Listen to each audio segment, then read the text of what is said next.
Hey everyone, today we are going to talk to Floydman Sumner. Welcome to the show, Floyd. I may Hello, call Floyd. you Thank you. And you said my last name right, so that's rare. Win. Some Everybody says Summer or Sunder or Sunder or.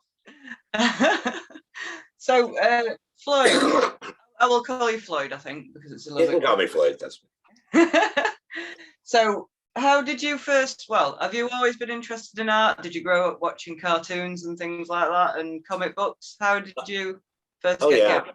I was born like I just filled out all the requests and I said I was born with a pen in my hand, and that's what my mom says too. And like art, that's my passion. That's I can't think of doing anything else really. And I've obviously tried to work real jobs and it failed miserably, but yeah. Even when So you were working a day job, did you still have to like draw in the evenings and yeah, but see, I would draw at work too, which usually didn't help me very much. But if there was always a chance, man, I'd be like, yeah. So I'd be creating something. So So, did you go to art college or anything like that, or? no, just self-taught from reading comic books. I didn't even read comic books. I just looked at the pictures, and I have tons of comics. I don't even know what the stories are. I just got them for the Any art. particular favorite artwork that inspired you? Sorry, I'm a little under the weather today, but favorite artwork that inspired me from when I was young, or Yeah, well, I find that what inspired you when you were young, you tend to keep some elements of that style for yourself as you move forward. That's what yeah. I'm noticing for quite a lot of people.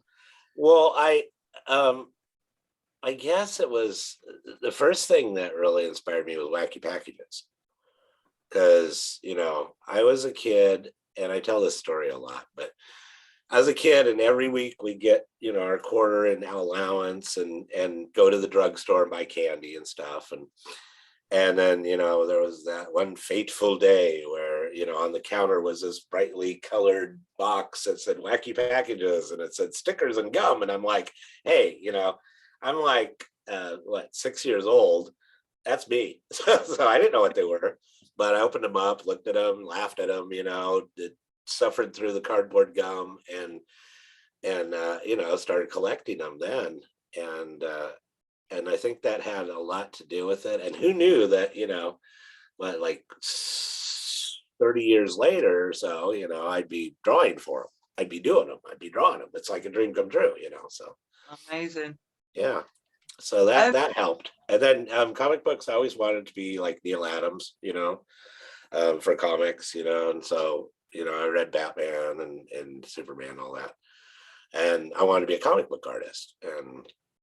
But as time moved on through that, I got other influences. I got like the Big Daddy Ed Roth influences, and the just all the twisted art and stuff. So that's kind of, I kind of Mad Magazine influenced me from there, so I kind of went that direction instead. So That was very similar to what happened to me. I wanted to be in comic books, and then I realized it wasn't really for me. oh yeah, it's Totally. a lot of work. I'm really interested. So, what was your first card set working for somebody else? Was it Wacky Packages? That was the Wacky Package 50th anniversary set. Yeah. Wow. I bet you were so over the moon. Oh yeah, and I hate to say it, but that set sucked. But but I did some good sketch cards. What year was that you did the wacky packages? That was 2017. Oh, it's not really that long ago then. Not that long. You're more or less you're more or less I'm a newbie. more or less a newbie, yeah. Yeah, because I didn't even know there was such a thing as sketch cards. I did my first sketch cards way back in like 29 or 2009 or whatever. where I'm like, well, I'm just gonna draw this little card, and I did a Chuck Woolery card, and I'm like, yeah, Chuck Woolery, because it's like everybody can draw Batman and Superman. I'm gonna do a Chuck Woolery card, and it sold, but But how did you so, discover them then? Where did you find your first sketch card? well, here's the thing is I did that, and then I'm like, well, I kind of enjoy doing like little, 2.5 by 3.5 inch cards, and so I thought, but how do I get my art out there? How do people notice it? How do I sell it? Because by this time, I'd kind of moved on from comics, because I did my own comics, and I did a lot of production in the small press for a lot of my friends and stuff. And so I'm like, I need, I just didn't know which way to go, which avenue. I can do airbrushing, I can do this, I can do that, I can, where do I go? And then I found that, and so I started doing this, doing the cards, and I thought, well, how do I get known? So I thought, okay, every Sunday, I created a thing called $6 Sketch Card Sunday. And $6 Sketch Card Sunday was on Facebook. And every Sunday I would draw a sketch card, and I just put it up, randomly throughout the day for $6.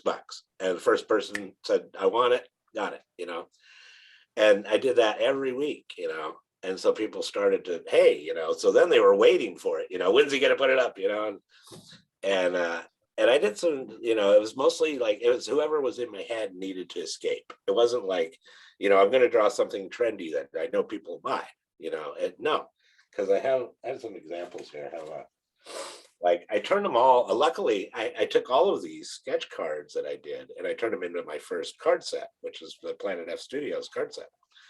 So So you've produced your own card set then? oh yeah, I've done like about 3 of them now. So, but I did, I did the, like, there's Johnny Carson, Oh, that's really cool. and then, of course, Ernest Borgnine. Nice. That's just not So your you normal. do, And I absolutely John love your Ritter, so. They're amazing. Yeah. So oh, and of course the meatloaf one. So Yeah. but yeah. So I found I had all these images, and I'm like, well, I got a lot of images. That's enough for a card set. So I just did my own card set. And your style is well, the style that you're showing us now is kind of lends itself to the caricatures a little bit. right, because that was another avenue that I was going to go down. It's like, because I love Mad Magazine. I love Mort Drucker and Jack Davis and all those guys. And I'm like, yeah, I like drawing people and trying to make them look like the people, but funny, So that's definitely my thing. And so, I set up a caricature booth at some shows, but I found I don't like drawing people live, and try to make it look like them, do the 3-minute sketches or whatever like they do. It's like, no, because I'm kind of a perfectionist when it comes to that subject, and I have to make it look like them, and take time and, focus. And you can't do that when you're like, da, da, da, da, da, So I did that for a while. Little bits of the face that makes it them, haven't you? You've got to find whether this is a bit crooked or Right. that's, Right. helps. Well, I found that, when doing likenesses, it's all in the eyes. If you get the eyes right, you're on the right track. That's kind of what I discovered. So, I've noticed eyebrows are really important as well. If you get the eyebrows a bit wrong, like because well, let's see, because these are all different. The Ernest Borgnine, he's got the heavy eyebrows. That is really good. That Ernest Borgnine card. That's like thank you. bang on. And then the John Ritter one. So yeah, I love so John. I've got everyone from Bruce Willis to Boba Fett in my collection there. So,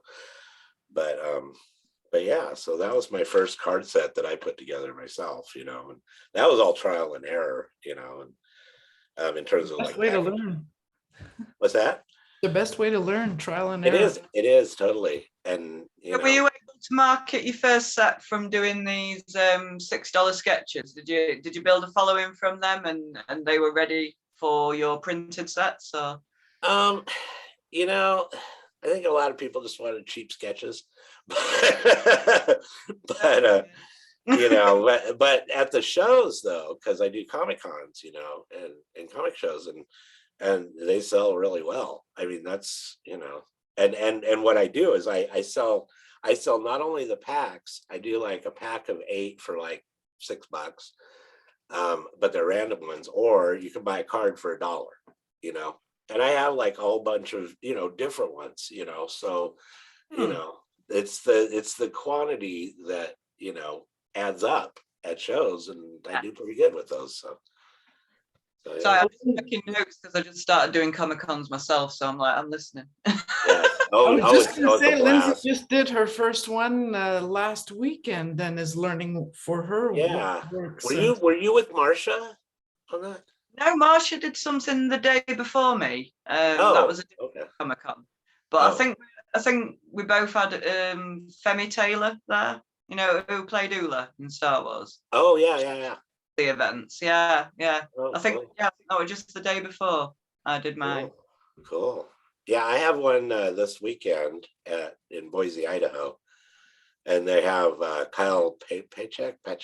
He's in The Mandalorian, but he's a little guy, but because I don't know what to say. You can't say midget, he's smaller than I am. So, but yeah. So, and I've met him before. I met him at the show last year, I think, but he's pretty cool. So, I met some great people, and then they're all there because they love the fandoms, and everybody's happy. Awesome. I love doing shows because just aside from it does wonders for your ego. It's like just the response that people get, and I always say, if people come up and they don't like it, or they just, turn away, it's like, that's not my tribe, but the people that come up and say, here, take my money, this is awesome, that's my people. So, Well, you're giving me a little bit of confidence because I'm 6 weeks away from my first real con, well, my second one, but my first. You'll do great. Is that the Philly show? Yes. That's the Philly show. And I would love to go to that some year. That's on my bucket list. So I'm terrified. Oh, there's nothing to be terrified of. First of all, everybody's going to love your stuff. Second of all those guys, I've met a lot of those guys, that are going to be there. And, that's the cool thing about being an artist. Other professions, it's all competition, but here it's cooperation and it's encouragement. And, we are all as one, in that aspect. So yeah. Mm-hmm. Sorry, I'm dying to talk about The Rocking Dead because I saw that earlier. Yes. So is that your latest cards that you brought out? Yeah, that was my last one. Yeah.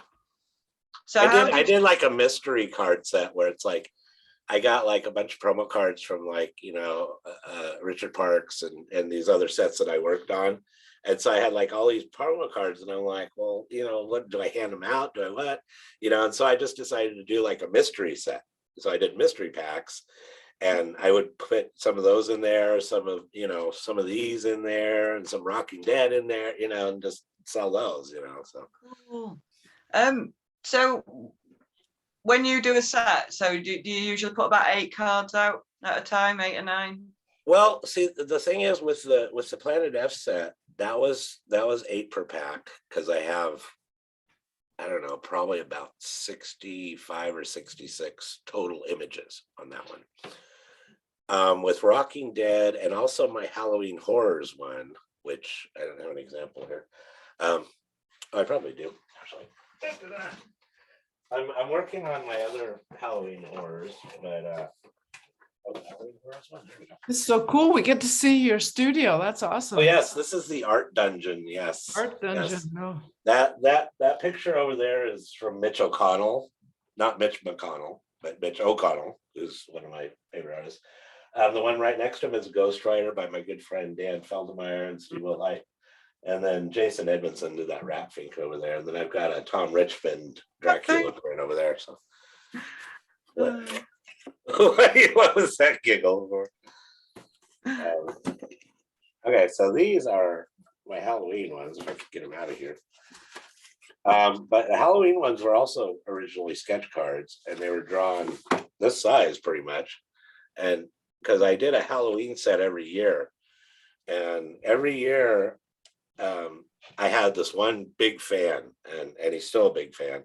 He bought everything. He's got more cards than anyone of my collection, and so he was really supportive. And so then I thought, well, I have these cards, so I might as well, put out a set. And so those, I did a set of 10 and mystery fridge magnet. So I cut a magnet, the same size. And so you get a magnet in the packs too.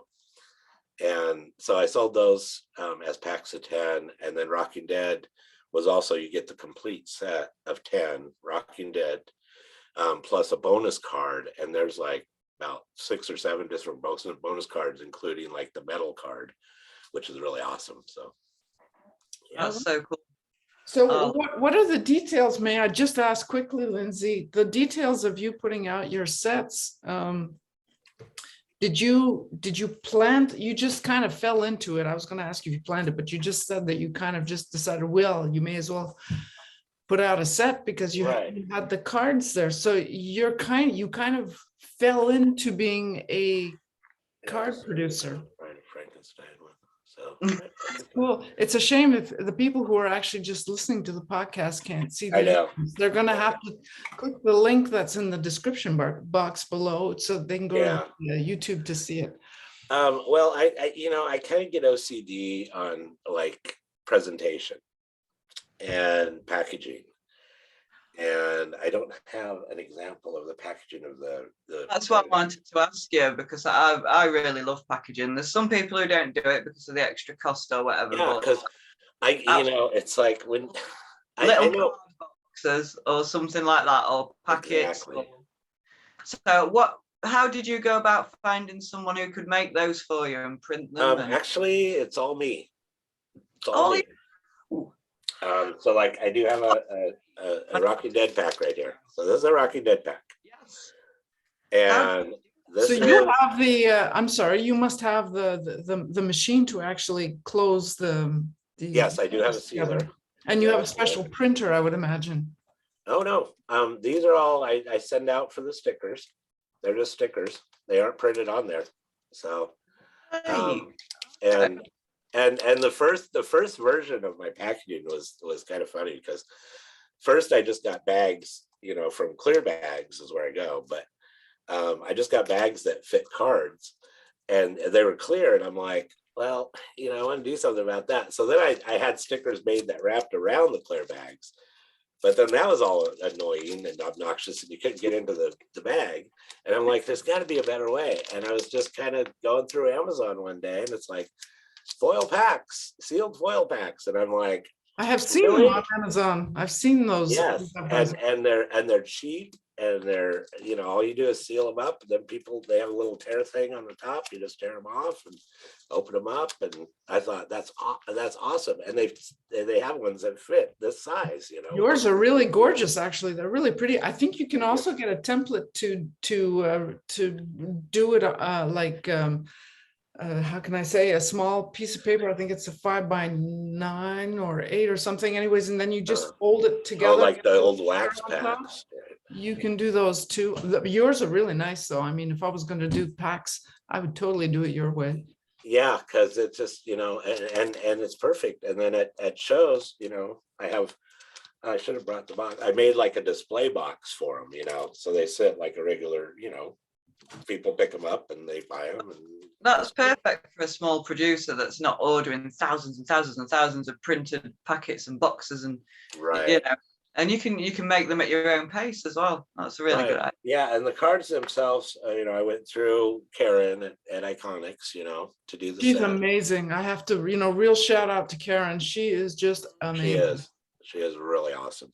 Anybody looking for personal sketch cards? She's the one to go to. What to go in? That's what I got mine too from them.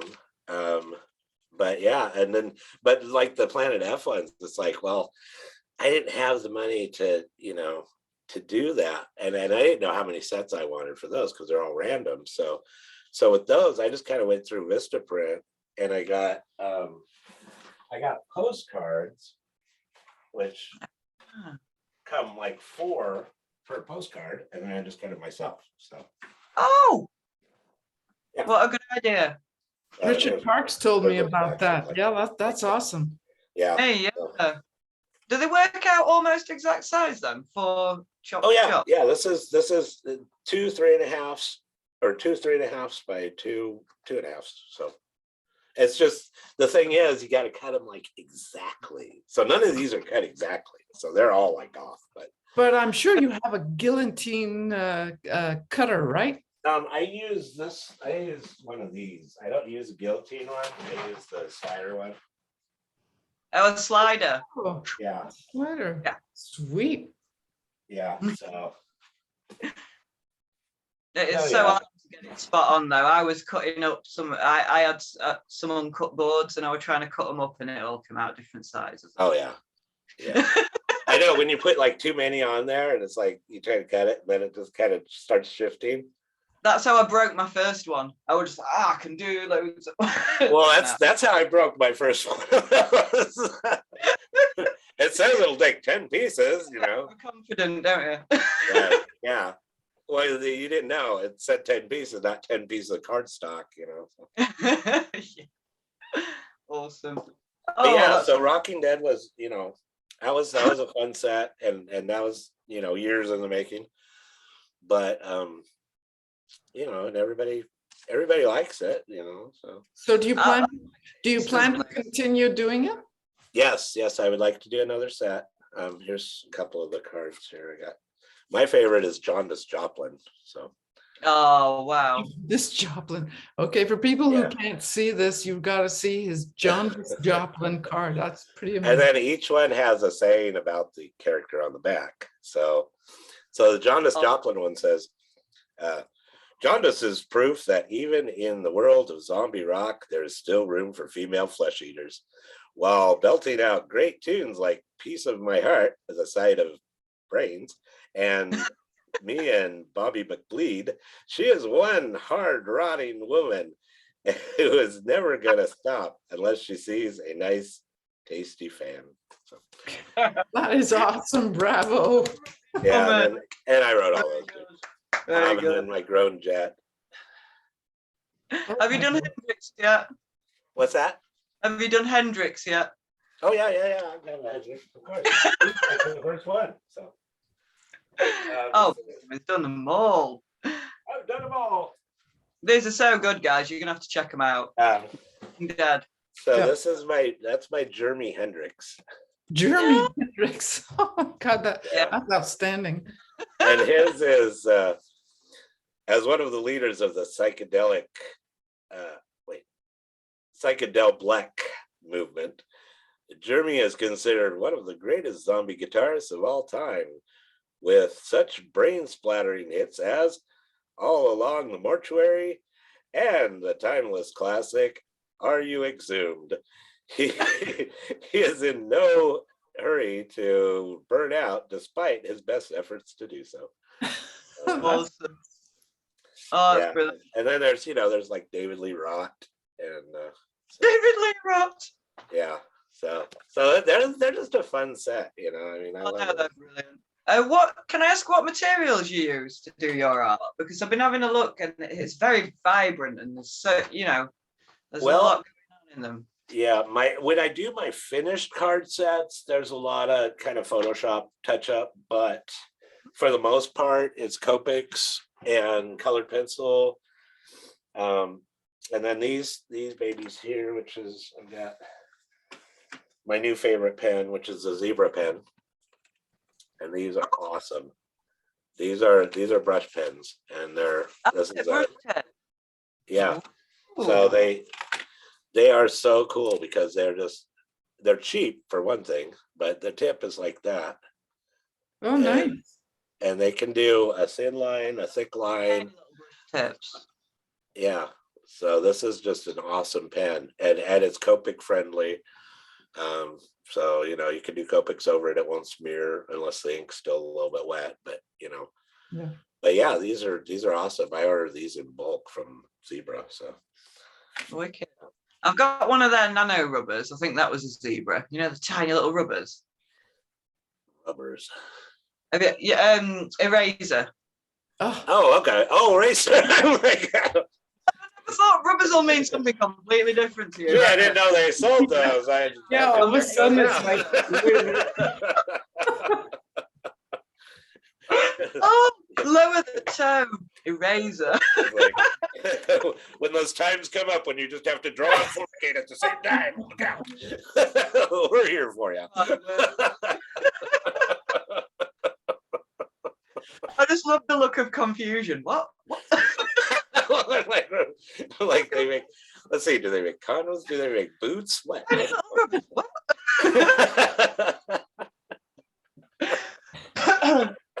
Yeah, I'm sure. I've never heard an eraser be called that before, but now I've We learned. do. That's what we say in the UK. We do. Oh, we okay. But yeah, a nano eraser. I'm sure it's Zebra that makes them. So I'm wondering if Zebra have got a bit of a focus on tiny art and helping people with the tiny art material. I know they do ballpoint pens and other stuff. They have different sizes of this one. Like I've got probably not another one handy. This one. This is a little bigger one. The gray one has a little bigger tip. I have never tried them. I'm definitely putting that on my Oh, list they're of awesome. stuff to play with. Yeah, they are so awesome. Once I because you know everybody uses microns, and I use microns still, but I'm like microns. There's just something missing because they're so precise and stuff, and I want Well, very. it's not the same tip at all. Your microns, they are pen tips. They're not brush tips, are they? Right. Yeah, if you want different thickness, you have to color over it more, Yeah, because they're all rather than getting that nice smooth. You have to create it yourself. But yeah, so this is more, because I try drawing with a brush, like real comic artists, and I can do it, but it's just, it takes so long and it's just kind of a pain and so, and I ruin brushes because I forget to clean them. That's why I don't do a lot of painting, but so. It's the same problem for me. I go through, there are certain small brushes I go through almost one a week, especially when they're so small. They're actually kind of hard to clean. And sometimes I do forget to clean them, or I've got to do something else, and then you come back and it takes 10 minutes and the brush is just right. So you work in acrylics, right? Mostly, yes, but I'm going to have to find a way to do some quick work sometimes because there are certain sets that are never arriving. And so acrylic isn't going to do it for those sets. So yeah. Well, actually, I mean, I wish I would like to try that, but my acrylics, every time I use acrylics, they seem too watery. It depends. That's the, we're here to talk about you, so I'm not going to go into detail on that. But yeah, there with acrylics, you can really, you can go from watery to like an oil thing, as if it was an oil thing. You can go thick to thin, but it takes a bit of practice, and once you've got it, you're good to go. Okay. Yeah, because when I do paint, I used to paint, and I should paint again.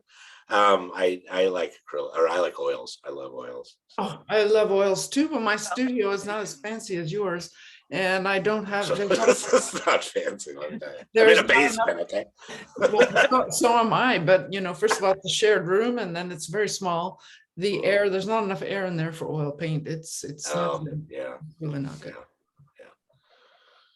All right. So next, what are you working on at the moment? What's that? Can you tell us what you're working on right now at the moment? A lot of commissions. I am debating still. I have 2 days to decide whether I'm going to accept the invite for the next Garbage Pail Kids set. Reason being that I'm hesitant is it's a lot of work. I've got 2 shows this month and maybe 2 shows next month to do, plus another set that I can't talk about right now. Actually, another 1, 2, 3 sets that I'm working on, but they're smaller ones. And yeah, just trying to get caught up on, because see back there, over there, I guess you guys can't see it. It's on the other side of Felix is my board of things to do, and there's just all these people waiting for stuff for me, and I'm like, I'm working on as fast as I can. So yeah. So how do you keep yourself organized then? Just, are you winging it like the rest of us and just hoping for the best? oh yeah, and also I'm also currently working on the new album cover for Green Jelly, the band Green Jelly. Ooh. Which I've done the last 3. So they're out in the record stores. I'm looking at those. Congratulations. Yeah. Yeah. Oh, I used to love album covers. I know they used to be so cool when they were big. They're coming back though. So. The Alex Gray Tool ones. I think they're amazing. Yeah. That's something that might be getting lost nowadays with people not really. I mean, I always buy CDs because I love the covers, but a lot of people, they're not bothering, are they? Such a shame. Yeah. I used to back in the 80s. Way back in the 80s when I was a young lad. I would go to Tower Records, and I'd buy CDs. I had a lot of CDs, but then it's like, okay, I have these CDs, but I have a Walkman that's a cassette player. So I would tape them on the cassette, and then I would draw the album covers on the cassette labels, and so I had all, and that kind of helped me learn how to draw, people and stuff, and then I'd sell the CDs, and get money. So. Oh, really? Yeah. I just used to do it for myself, like AC covers and stuff, and yeah. I always wanted to work at Tower, and be the one that did the cool displays and stuff, and got to paint all these things. You do cool CD art. What's that? And wacky packages and GPK and all the cool things you always love. Oh yeah. So that's even better. So yeah. So. So you're a full-time illustrator artist then, right? That's pretty much your day job. So do you have any issues with the insecurity of the income? Sometimes rolling in it. You don't know where your next check's coming from, In fact, I was like flat broke like a couple weeks ago, but it's almost like, the gods smile upon thee, because it's like, I'm like, ooh, how am I going to pay rent? Then I just got to make it to this show that's coming up, and I'll get money then. But then out of nowhere, here comes a bunch of fans going, hey, I need this and I need this and I need this. I'm like, sweet, you got it, So do you have any problems dealing with stress or anything like that? The stress of paying your bills? Or do you just manage to work it out, and so far you trust the fates as you go? I work it out and I manage, so I try not to, stress about it, because the odd thing is I'm actually financially better off now than when I did have a real job. That's when I was struggling, going paycheck to paycheck, because that that your check's coming on this day, and then you get it and you spend it all, paying bills and stuff, and then you got to wait 2 weeks. But here it's like you can, I call it working my magic, when I'm like, oh no, I need money, so I'll draw a card or something, put it up and hope that somebody bites, I can do that. And sometimes it works, sometimes it doesn't, but you got to try it. So I'm finding the same thing. Yeah. Like when you start struggling a bit, you're like, ooh, let's see if we can out. Yeah. Oh yeah, because you're like, well, I'll take a day off, and you're like watching, like Judge Judy or something all day long, and you're just like, oh, well, that was good, I'll take another day off. And then before you know it, it's like, this guy's messaging you going, hey, where's my thing? And you're like, oh. So do you have any problems with self motivation to stay at your Oh yeah, self-discipline is the worst. That's the worst, because every day I'm like, I wake up and I'm a morning person, I work better at morning. And so I'm like, I'm going to get so much done today, and I'm going to do this and that and the other thing, and it's like, well, I'll just check my messages on Facebook. Well, 5 hours later. You're like dozing off at playing Facebook. You're like, well, now I'm too tired to draw, so go watch TV. So, yeah. Oh dear. Do you have any plans for what you might want to be doing in the future? Do you have a roadmap for yourself, or are you really just doing the tourist and kind of going along, which is more fun anyway? But oh yeah, I just kind of do that. I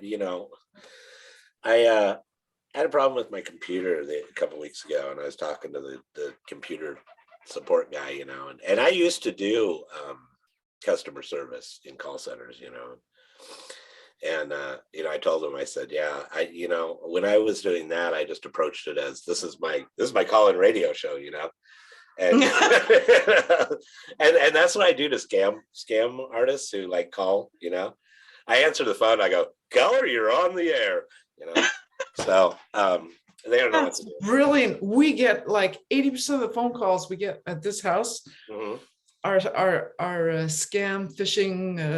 Oh yeah, no, I have a blast with and them. stuff like that. And I tell you, my blood pressure goes through the roof. The rest of the family just hates it when I answer the phone now. It's just terrible, and all I ever do is swear at them, and that does absolutely nothing. Oh no, don't do that. Do the total opposite. Just totally make a fool out of them. That's what I do, And it was great because I had one just guy. let them talk to themselves.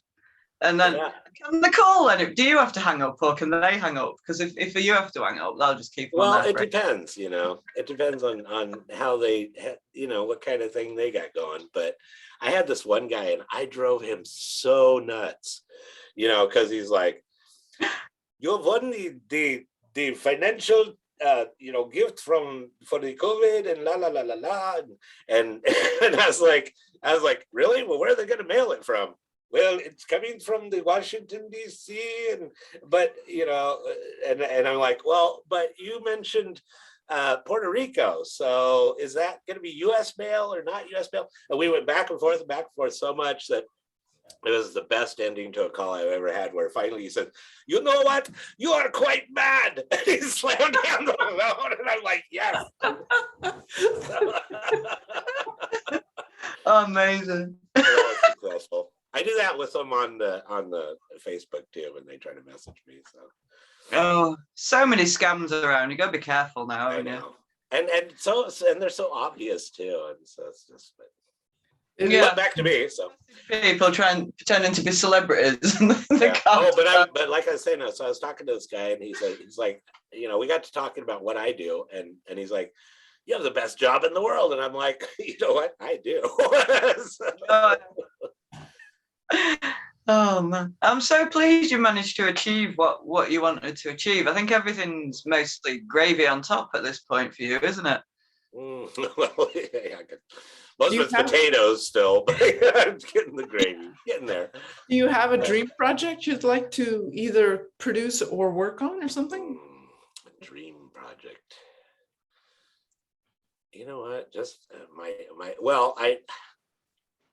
don't tell anybody, but I'm kind of working on a comic book again. So, yeah.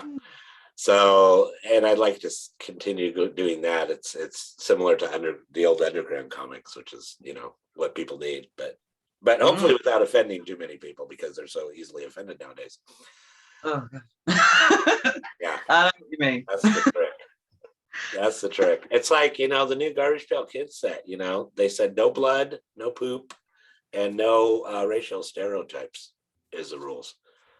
Wow. And I'm like, that's Garbage Pail Kids, so. Oh dear. I don't know how that's gonna go. Because it was all like the gross stuff, wasn't it? Well, you're allowed to keep all the gross stuff in. Yeah, you can still probably just do snot and stuff like that. Which I personally enjoy drawing, but look, I can cope with blood and guts and gore. Right, I'll show you. This is the next set I'm going to release. Like all that, I'm absolutely fine with. That is so cool. Oh, I love it. I love it. But snot and stuff like I don't know why. I think it's because we've had to actually deal with it with our little kids. Oh yeah. Oh, so did I. I have a son. So yeah. Well, you have more than I do. So, well, I think we've pretty much gone through most of the things that that we wanted to talk about with you. This has really been is there anything you'd like to add? Um, Any Oh, thoughts for maybe? sorry. One more thing. Yes, When yes, you do your card sets, do you go through a Kickstarter or do you just release them no, on I your haven't social? done a Kickstarter yet, but I might. My next card set, let me give you a preview here. My next card set is going to be a set, like the old Odd Rods set. I don't know if you guys remember that, Odd Rods and Weird Wheels. And Yeah. so they were supposed to bring back Odd Rods. And so the guy approached me to do one of the, it's like the monsters in the cars, you know, that what I do. And so they approached me to do a card for him. And I did one. And, you know, he's like, well, it's good, but could you tone it down a little? I'm like, tone it down. I'm like, okay, this is not the guy I need to be working with. So I'm doing my own set, and it's gonna be called Hot Rod Aliens. And this was the image that he said, tone it down. This is the El Camino. So Oh, that's gorgeous. How are you supposed to tone that down? Yeah, really. yeah. So he's like, well, we wanted it to look more like that. what's that? Or what was offensive, or you needed to, I don't understand what he wanted you to tone down. Well, because I don't know either. That's just it. That's He wanted it to look more like the nothing. original Odd Rods were drawn by B.K. Taylor. And I thought I did pretty good kind of copying his style, but apparently he didn't think so. So anyway, so Odd Rods will be my next set. So far I have 4 of them. I have that one. I have my favorite, which is the van thing. Oh, That's stunning. The van thing was so much fun because it's in detail. yeah. And, it was so much fun because I wanted to do it and it was in my mind. And I'm like, my next one, I got to do this van thing. But I had like all these deadlines and stuff. And I'm like, God, I got to get this done. I got to get this done. So by the time I got to sit down and do it, it's just like, yeah, it just, you know, was perfect, I thought. So, and then there's, Sometimes I can't handle it. If I get an idea in my head. That's a Reaper Madness. So, Oh, I love that. That's my favorite. Oh, yeah. That's actually a hearse. You can't really tell. But. I really love the colors you use, and the black on that car is just so nice and deep and rich and everything. Yeah. And the stylization on the vehicles, because the vehicles are just as fun as the character. And like, right. That's Rod Rage. So vehicles. So yeah. That's amazing. But it's going to be a really fun set. You know, I plan on having like a subset of like maybe like old Mad Magazine type auto ads and stuff, you know. And so it'll be fun. But it's an ambitious set. So because I'm not going to do like I did with Walking Dead where you get the whole set in one pack. It's going to be another one of those random cards, collect them all, you know, type of deal. So that means a lot of images that I have to produce. So, you know. How do you manage all the ideas that you have? Because you obviously have a very fertile imagination. And I don't. They're loose. I let them run wild. How do you keep track of them? How do you remember them? You know, not forgetting them. Do you create little project lists, or do you? No, there's just I have a very unique filing system in my head. You know, like I can pretty much, you know, keep all this stuff straight. Plus, tell you the singer of every one-hit wonder in the 70s on this side, you know, and then just, you know, comics. And I mean, it's just like, wow, it's just all there. But, you know, it's like a big pile. They aren't really organized. You just pull from the pile, you know. So when you need to, but yeah. Well, I think you're one of the rare people that are able to do that, to keep all that stuff in your mind and not forget it. And just when you're like, well, I need something to do, you've got it there. I've always got something to do. Yeah. But it's just trying to get the motivation to do it, you know, is the problem. So that is a struggle for you to find your motivation.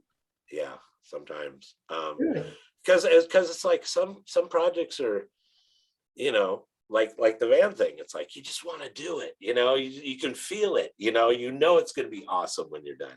And other projects, it's like if you aren't that into it, or you know, if it's something that you have to do, or you know, it's not, you're thinking it's not going to turn out that good. So why should I put that much effort into it? So, I'll go watch TV again. So, and, how I get over that is that I just do the thing I'm wanting to do, like, because I'm not going to stop thinking about it until I do it. And if I do the thing I'm supposed to do, it's not going to be as good as I could do it. So I'm like, right, that's also wait true. a couple of days, it will be much better, and I will get this out of my head, and I'll be able to concentrate better then. Right. Well, So, and that makes sense. But like I say with Man Thing though, because I was so excited to do it that it built up and built up. So it was like it was like volcano, and then it all came out. So. Do you ever have trouble finishing something you start? Oh God, yeah. I have a whole drawer full of unfinished stuff. So. Really? Yeah. Oh yeah. I'm completely shocked. You seem so prolific and energetic. No, see, and that comes from, more ideas slipping out, like you have the big pile, but then all of a sudden, one of the pieces of the pile breaks into two and becomes this little idea.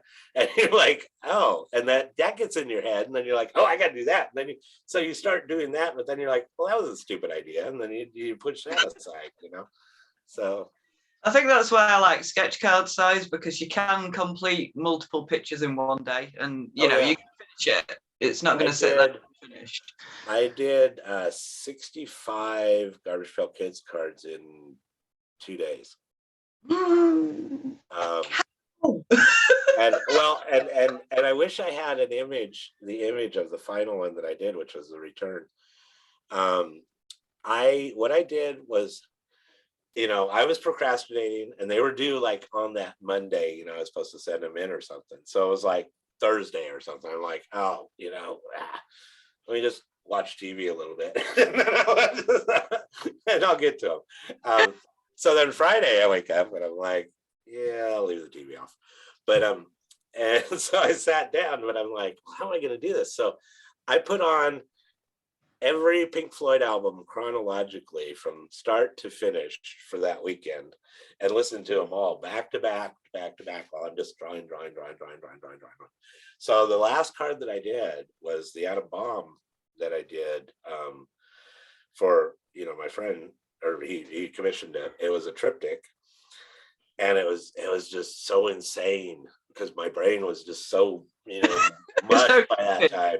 And I just let the rest of it out. And so he's got eyeballs flying and, pieces of his head flying. And it was so awesome. That's my favorite card that I did, but so it can be done, the other one that I did was Topps gave us like a 2-week deadline or something for the New York City con Garbage Pail Kids set. And I didn't have time to do that. So I actually did like 50 atom bombs and just not penciled, but just black and white. And I got it down to like 3 minutes a card, pretty much, drawing atom bomb. And I did like, so. You do get so much faster as you go along, and you don't realize how much your speed's improved. Like when I first started doing Star Wars, it took me 6 weeks to do a black and white set of 33 cards, and I can do full color in 5 days now. Oh, I totally envy all the Star Wars artists. I don't know how you guys do it. It's insane. I mean, the work that you guys put into it, it's like, I'm like, why do you do it? But nowadays I choose black and white, because if you choose black and white, you can do as many color in there as you want, and you're not beholden to do it. Right. I'm pretty fast at black and white, so I can. Oh, okay. See, we got put, I don't know how this happened. I don't know if you remember that one Star Wars set that the Garbage Pail Kid guys got put on, but that was like some crossover thing. I don't know what they were thinking. They're like, what happened to these guys? It was Chrome Legacy, I believe. And so I did, I did my cards. I did some really bad cards. I did like the worst Chewbacca you've ever seen. But because that's what got me started seriously drawing, was like Star Wars. When that came out, I was drawing Darth Vader and TIE Fighters, so that was like awesome. I get to do that. And I did a Han Solo that was like a caricature type Han Solo, and it looked awesome. It's like really cool. And so I'm like, I want this as my return. Well, guess what? I sent my returns in, and Rejected. they gave me this one instead, Ah, which isn't as fun, and not as good. But this was my favorite one that I did from the set. oh, Nice one. Because I just totally took the Empire Strikes Back card and reproduced that. That's completely, that's really nice. Yeah, it's so and so frustrating that you can't let fly with his style on them. It's I know because of the Lucasfilm or whatever was. Lucasfilm Disney thing, that has to go through their department, and But you'd say Disney making animated films that there'd be a bit more, a bit more making fun, different styles. We're just Exactly. gonna have to find a way to chat with somebody who works over there and see what they have to say. Yeah, I don't know. What have you got to say for yourself? Well, and it's like it's cool talking to you guys because you guys are on the other end. I consider Tops has like two sides. They have like the serious, Walking Dead, Star Wars, all the snooty side, and then they have the wacky side, which is Wacky Packages, Garbage Pail Kids, Oh, I think all the Garbage Pail Kids stuff. Well, to me, I'm a cartoonist anyway. I absolutely love cartoons, and just seeing the amount of different stuff you guys put in the cards and the little explosions and, like you said, little eyeballs flying here and there and everywhere. It's a blast. Really creative. I mean, well, yeah, because basically, yeah, it's like the weirdest job in the world because basically they're paying you to copy someone else's art, pretty much. Yeah. Because these are their characters, and they want you to draw them doing what they're doing in the card. It's like, okay, so you're just paying me to be a Xerox machine, But it's and that's what I did with some of my first sets. I drew them exactly, every line, every color, and then people like Lowell Isaac and Nick Castaneda, they came in and totally turned it upside down by doing like a totally different style that didn't look like Garbage Pail Kids, but it was accepted. And at first I'm like, well, that's not Garbage Pail Kids. But now I'm like, these guys are geniuses, because the fans are loving it, They're like, that's awesome. It's different, And so that's what I'm trying to do now is, copy their lead and kind of put more of my style, my personal style into it. So when you've been doing cons, what do you think brings people over to your table? Do you have things on your table that are recognizable? Because one thing I noticed from the con is like if people don't recognize something, they're so much less willing to even look at it or give it. Well, first of all, you should check out my timeline pictures because I go big and bold, when I go to cons. I have like a big display, says Floydman, da da da da da. And I have like this things with my stickers, which that's also a big thing now is the stickers. And so I have a holder for them, and I have just a big black backdrop Velcro that I just stick pictures on, and so that's the main thing is just going bold. But yeah, I understand what you're saying because I go through the artist's alley and it's like, here's Deadpool. Here's Deadpool. Here's Deadpool. Here's Deadpool. Everybody's drawing Deadpool.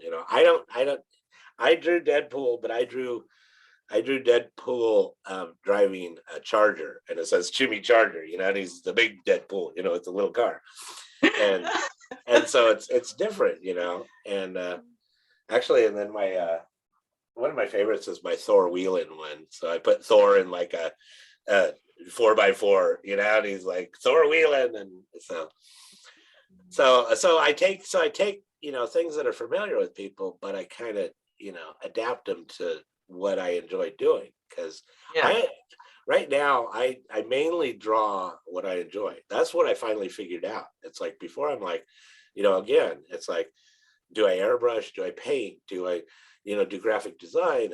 And then it's like once I discovered this kind of underground lowbrow art style, it's like that's it. I love doing that, and that's what I got to be doing. And again, if people like it, great, that's my people. So That seems to be a common theme so far in many of our discussions, is that when people find what it is that really makes when they find their happy place, yeah, it's more motivating, uh, it's more fun.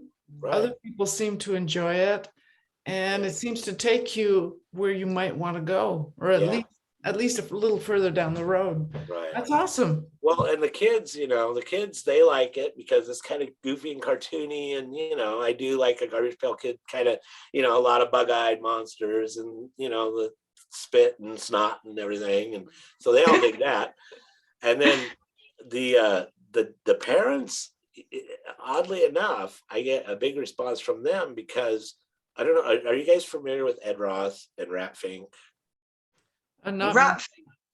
Oh, Rat Fink, it's the monsters with the little cars, right? From the 60s.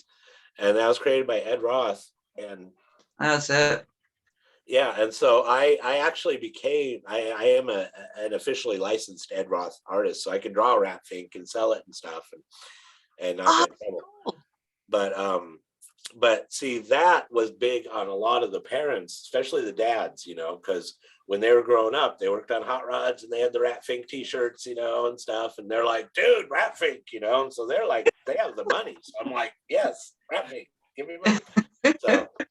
So I kind of try to appeal to both generations, It's like, no, I mean, no kid's gonna buy an Ernest Borgnine card, but you're tapping into nostalgia as well as exactly. like I we love talked to with Mr. Fawkes last week. You kind of you find what makes you nostalgic, and it's probably going to be good for somebody else too.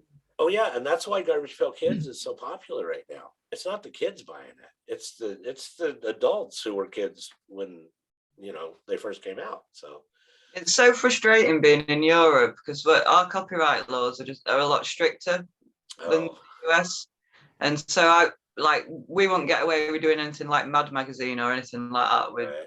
It's really strict. Really? So I'm trying to think of a way I can do this to get people to my stall without it looking too much like this or that, and it's going to be challenging.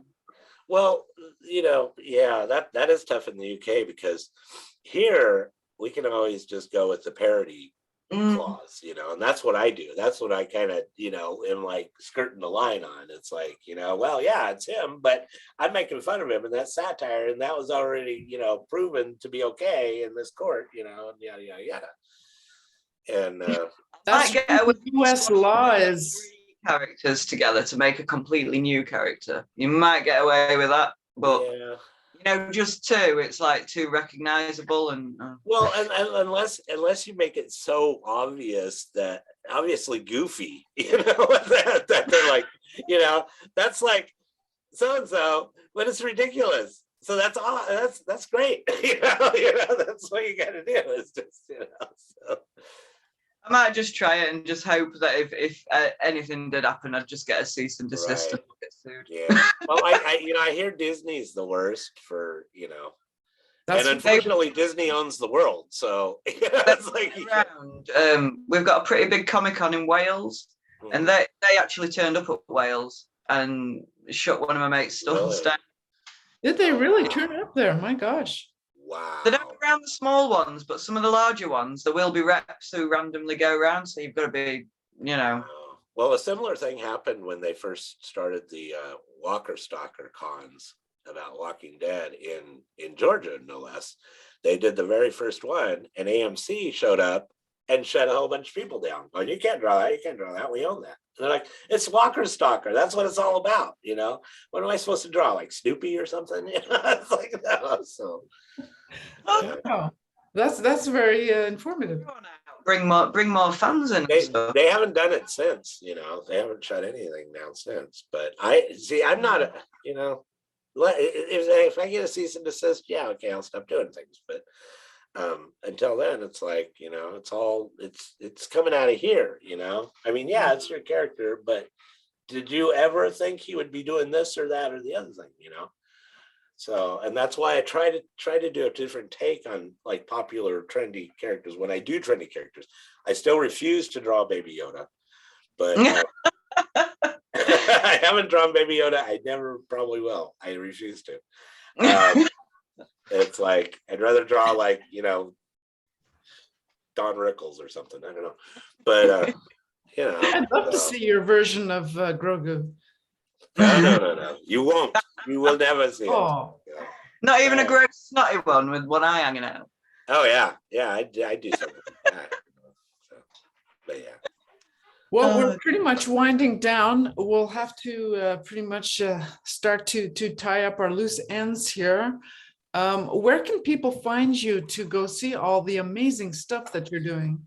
I mean, they have to go check out those cards you showed us. They have to go see them. Oh, Rocky Dead is awesome, and I've still got plenty. So, I have a hopelessly outdated website. That's www.planetfstudios.com, and then my studio store, my main one. I have an Etsy one, but my main one is planetf.storeenvy.com.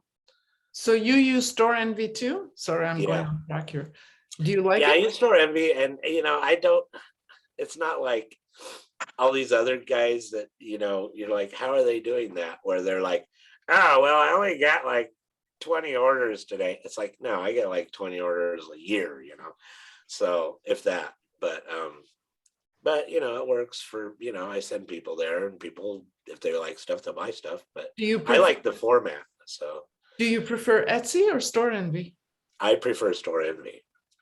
Really? Can you explain why before we close up our own little store? A couple reasons. I like the format. It's easy to use, easy to, you know, list and change, you know, products and whatnot, and orders are all organized and everything. Etsy, I used Etsy a long time ago and then stopped using them, and somehow I ended up owing them like $1.60 for like 6 years or something. But so I finally paid that off and thought, well, you know, I'll just have another venue too. And so I just recently started back up on Etsy. They kind of are like, what's that? Do you use eBay too? No, I don't use eBay. I used to use eBay, and I had a store, you know, an eBay store and whatnot, but I closed that because that was just a waste of money.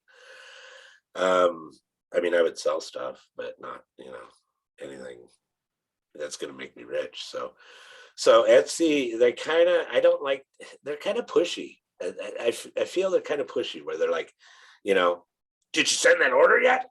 Did you ship it? Did you ship it? You know, make sure you put that you shipped it, and make sure you use our shipping, and make sure you do this and this, and don't forget your tracking. And I'm just like, you know, I mailed it through the post. And they ding you if you don't reply to a customer email or something within 24 hours or something like that. They ding you in oh, do they? quoting you and stuff like that, which I didn't know until this year. I mean, yeah, if you reply 25 hours after, well, you're, you know, they, wow. yeah. I didn't know So that. yeah, I might try Store Envy. I like Store Envy just because, you know, I mean, it's not as popular, and that's always been my downfall, is like the marketing aspect of it. You know, Facebook is like, oddly enough, my biggest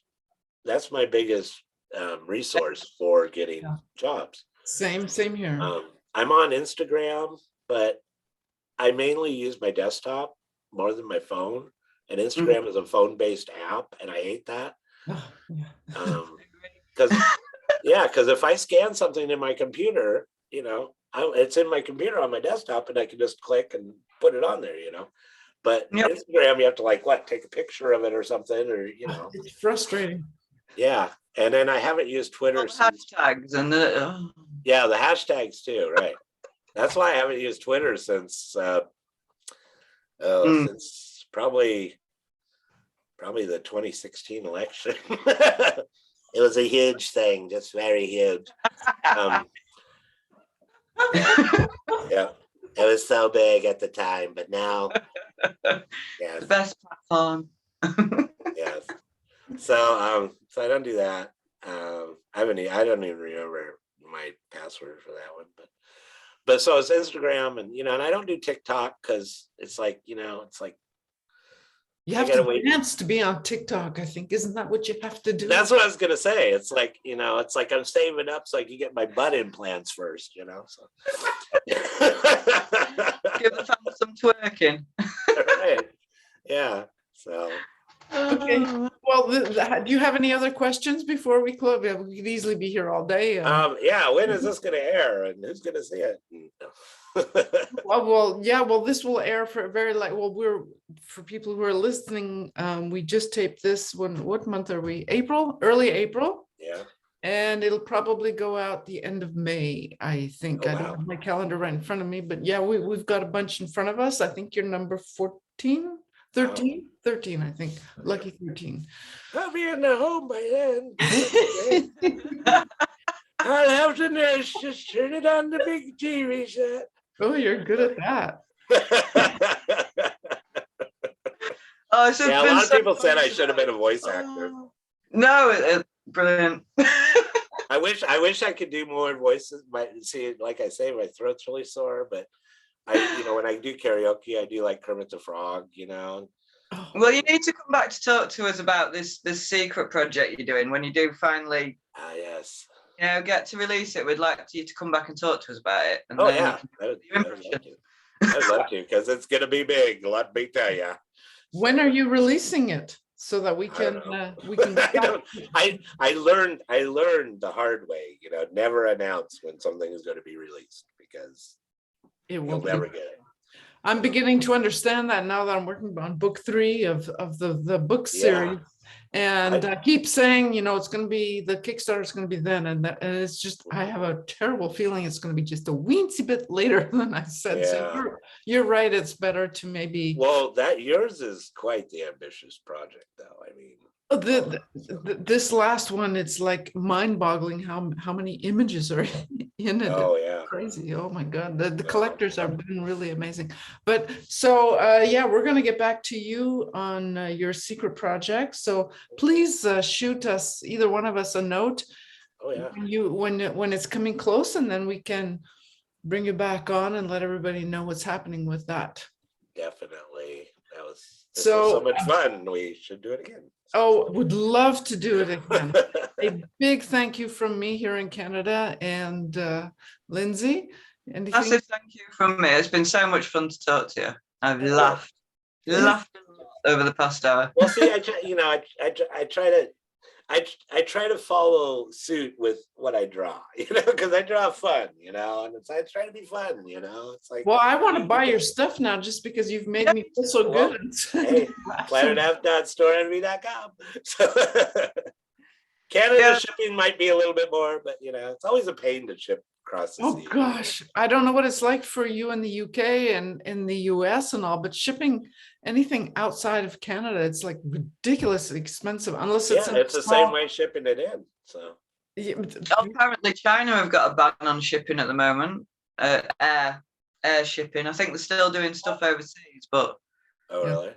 Yeah. So I'm your customers waiting until that resolves. And not everyone understands that sometimes. I mean, you're charging the least amount that you can for shipping, but it costs what it costs. And I feel bad because I sympathize with the common man or woman, the poor people, because I know what it's like to be poor. And it's like, if you order something and then you got to pay like twice the price of what you ordered in shipping, but people are going to say, he's just greedy. He just wants more money. It's like, no, it's not that way. It's like, believe me, I would love to ship for free because I want you to have this, I don't want you to, go away mad. So, but there's some things we just can't control. So. No, shipping is really and truly out of all of our hands. We can do nothing about that. Mm-hmm. Yeah. So I got to say, thank you.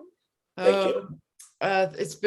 It's been so much fun to have you on, and we really want to have you back again down the road. I'm excited.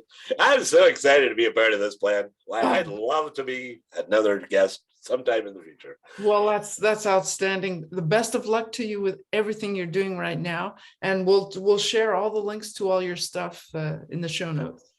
Cool. I appreciate it. Wait to read what you've written in the book.